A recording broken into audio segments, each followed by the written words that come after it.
Arnau. Sorry for the delay in getting this to you. So, first of all, I want to say that I'm very sorry did not get the 7. That you're stuck at the band 6.5. Happens to so many people, as you know. I thought it was interesting that you mentioned your time management. That's something that I've noticed in your writing is consistently an issue because you always go over the allotted time. So, for task 1, you're supposed to give about 20 minutes, and that's including checking your work. That's not what you did here. It says here it took you 23 minutes. Okay, so you need to shave down that time. I would say maybe like 17 minutes to write, and then use those last 3 minutes to correct things, to go over to make sure you haven't missed anything crucial, and so forth. So that's the first thing. And that, quite honestly, that comes with practice. That comes with a little discipline, with having a stopwatch and, setting it for, less than that 20 minutes, and, just sticking to it. And whatever you write at that point, you write. Okay. So that comes from you. It's just, practicing writing more quickly. Unfortunately, there are not many things that you can do, other than that. So that's the first thing. And I noticed in your task 2, it was the same. You went over. So obviously you're going to have issues with time management. Train yourself to write more quickly. It's just like anything that requires speed, whether it's running or sports, or it's just a matter of training. So push yourself to write more quickly. Give yourself less time. Okay? All right, let's see what you did here. This one confused me when I first saw it, but I get it. So it's 6 states? Yeah, 6 states, and it's divided according to race, voters. The bar chart provided illustrates the amount of eligible I can't speak this morning. The amount of eligible voters registered for 6 different states, and you name them, good. In 2 time periods, fine. By 2 races. That was awkward. This by 2 races. I would have maybe said according to race. Okay, and then you could have said black and white. Overall, the presence of black registered voters significantly increased in the second time period, not time of the period. That's very awkward. In the second time period in all states, while white voters numbers remained not still, stable. All right, that's that's task 1 vocabulary, not still, but stable. So this is good, but you can see in these 2 short sentences, I've picked up at least 2 mistakes in terms of vocabulary. Okay, and so that's the kind of thing I want you to be careful of. Literally, it's like the beginning, and I've already gotten 2 mistakes. So that's the kind of thing I want you to be aware of. So not just your time management, but also, maybe these early vocabulary mistakes that are not really creating the best impression that you want to. Let's keep going. As mentioned before, numbers of, we don't say black color. We never say this. It sounds really awkward. We would just say black voters. And not enormously spelled wrong, and not raised. It's rose. Okay, so careful with your vocabulary. Again, as mentioned before, numbers of black voters rose greatly in 2004. You have to be careful with this vocabulary. It's not in, it's by 2004 they had risen. Okay, because look, you've got, what years is it? Where does it say? 1965 and 2004. So it's not like they rose automatically in this year. The growth, you can assume, was happening throughout this time. So you have to phrase it a little differently, and that's why they're doing this. They want to see that you understand this nuance. So let's try it again. So rose by 2004 in all regions, especially, you're missing an E, again, vocabulary. In Mississippi, where numbers, again, vocabulary, increased 7 times, or had a 7-fold increase. That would have been good too. Or where numbers rose 7 times. Okay, so that's how you have to do this. And Alabama with an increase of 2/3. That's awkward to me, this 2/3. I understand what you're trying to do. You're trying to show, variety in your vocabulary. This for me doesn't work, an increase of 2/3. I would have just stuck with that 72%. It works a lot better, I think. In contrast, Virginia presented the lowest growth with regard to black voters from 35 to 55. Great. Okay, nice. So you've given me the high and the low. Okay. So let me see. I've got the Mississippi, I've got Alabama, I've got Virginia. Okay, you didn't tell me where they were in the beginning, so I don't have that. Let me see. So what did you tell me? So you said that in Mississippi they rose 275, right? And therefore we can assume that it was 10% because you said it was. All right, I guess it makes sense. I can do it by some simple math. Fine. Okay. To continue, I wouldn't say to continue with, all right, because that needs a noun after that. So to continue with numbers, for example. So avoid this. You could have just said here furthermore or additionally. That would have worked better. White voters averaged a 70% registration across all states for the two-time periods. S here. Average 70. So that's across all states. Averaged. Yeah, I guess that's pretty true. Yeah, you could say that. Okay, fine. That's accurate.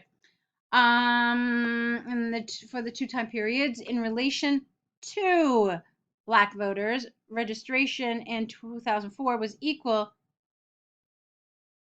I don't understand this. It was equal to white voters and higher in a particular state. Okay. Mississippi with 5% more black voters. Okay, no of here. I'm finding this really complicated, but let's get to it in a minute. In 1965, black voters only accounted for 30% or less of the total eligible population registered across all states. Okay. Interesting. I don't love this paragraph. Okay? So what do you have here? You have 6 states, 2 years, and 2 different types of voters. Yeah, it's a bit of it's quite a bit, right? It's like 24 pieces of data, if I'm not mistaken. I still think you could have done a better job in that second paragraph. I like what you did in the first. So what did you do? You talked about the highs, like whose black voters increased the most, okay, and then whose black voters increased the least. I would have organized this differently, and so this is a matter of coherence and cohesion. Okay.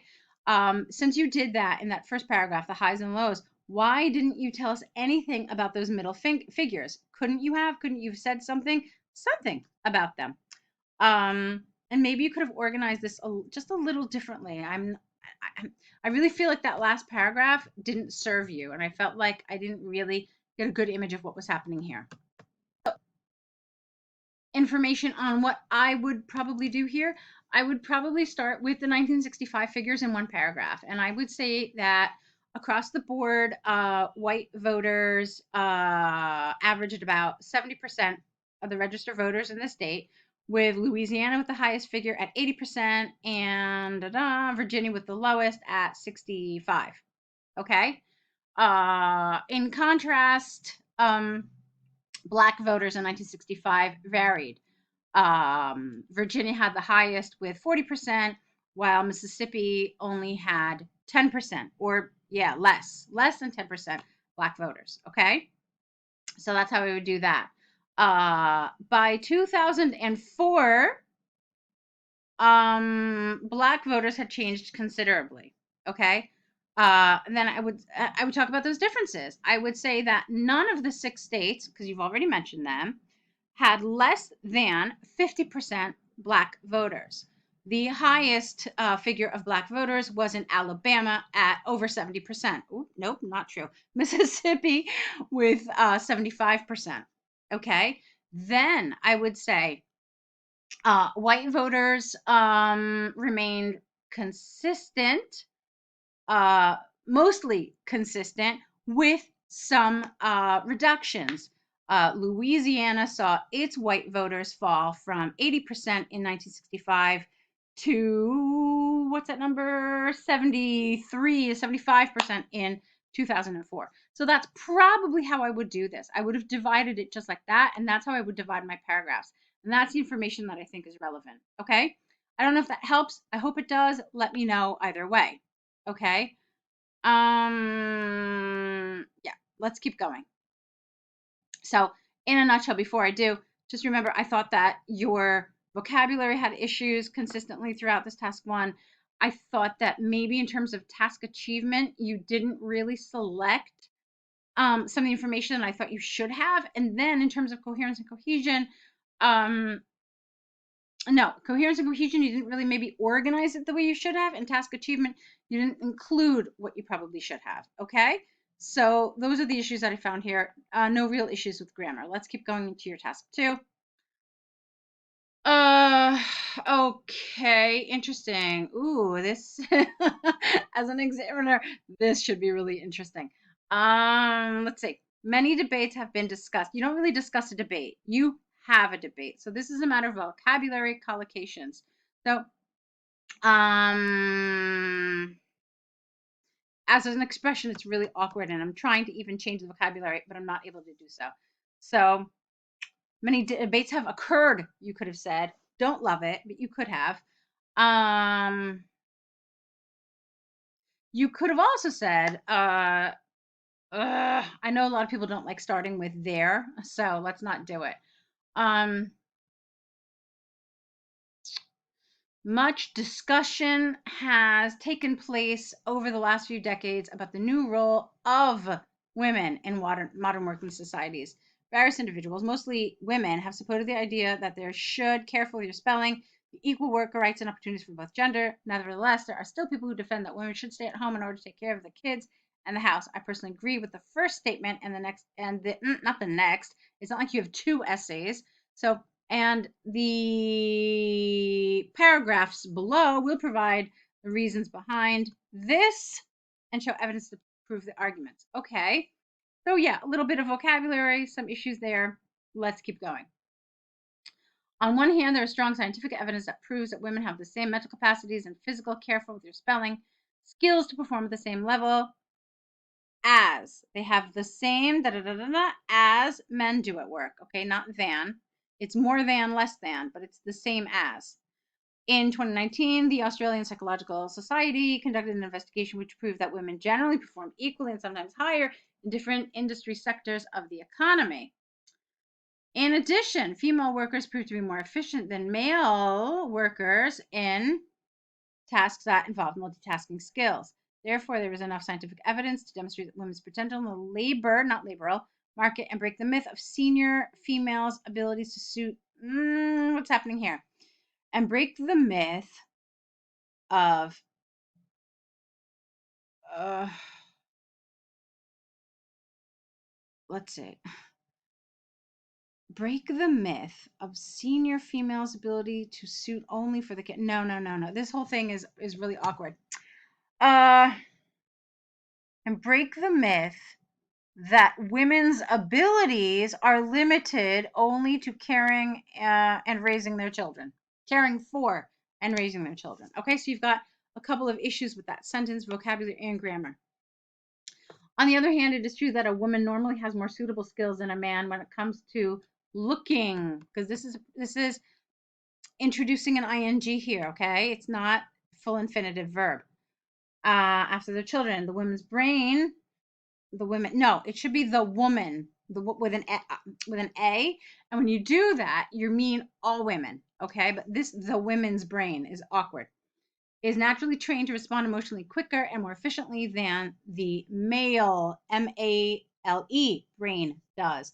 Higher levels of estrogen, it should be E and then no S at the end, in the brain and the circulatory system result in women being more empathetic, loving, and sensitive to any need their child might have.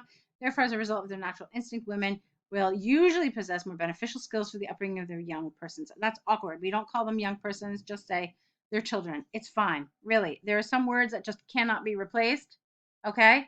So just leave it like that. We'll talk about this paragraph. We'll talk about your coherence and cohesion here in a minute. To conclude, there is no ethical or scientific, get rid of that AL, reason to keep thinking that women should be limited to staying for the same reason as before. You're not introducing a full infinitive. It's a word with a preposition. So after the preposition, there needs to be an ing if you're going to have a verb. Looking after their children. There is now enough compelling research and knowledge to break this myth, and even though females are naturally better carers for their children, they should be facilitated with equal opportunities to grow and succeed in their professional careers. That's nice. Therefore, I personally agree with the former view.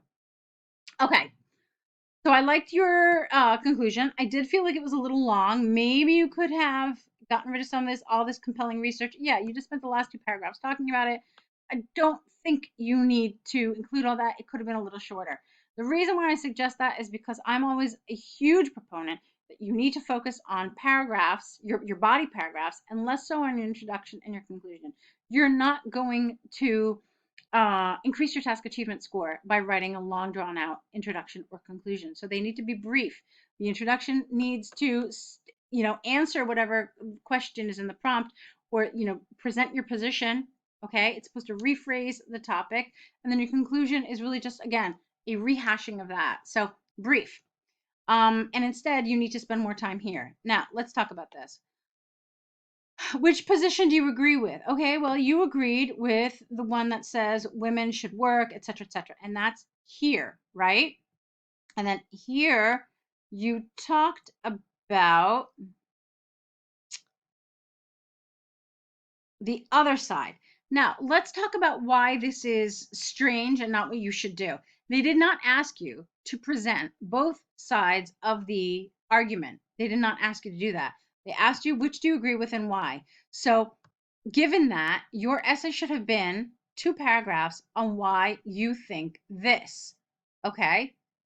This is not asking you for a balanced assessment. Now, the other thing that I have an issue with is your order of paragraphs. Let's pretend they did ask for a balanced assessment. You should put the side that you do not agree with first and the side you do agree with second. It gives this paragraph more weight, more substance, and it remains in the mind of the reader. So that's how we do that. But going back to the previous point, you should not have written this paragraph at all. If you wanted to talk about this argument, okay, that women should stay home, what you could have done is, as I said before, put it as your first body paragraph, but also you could have talked about all the reasons why this is wrong. That would have made sense, okay? So you could have said things like, it is widely believed that women have maternal instincts and therefore they need to, fulfill these and have children, blah, blah, blah. However, there is considerable research that shows this is societally influenced and not actually a biological thing that occurs in women. There are many women who are completely happy not having children, not being caregivers, etc., and rather are far more effective and satisfied with their life as, professionals or whatever. So that's how you could have done that. All right. You could have talked about this in saying the reasons why you don't agree with it. But to have this paragraph here is incorrect because of the way the question is phrased. Okay? So I know you've got a couple more essays. I'm looking forward. I'm going to try to get to them because I've got really zero time. But let me see what I can do. Okay? Let me know if you have any questions. Good luck.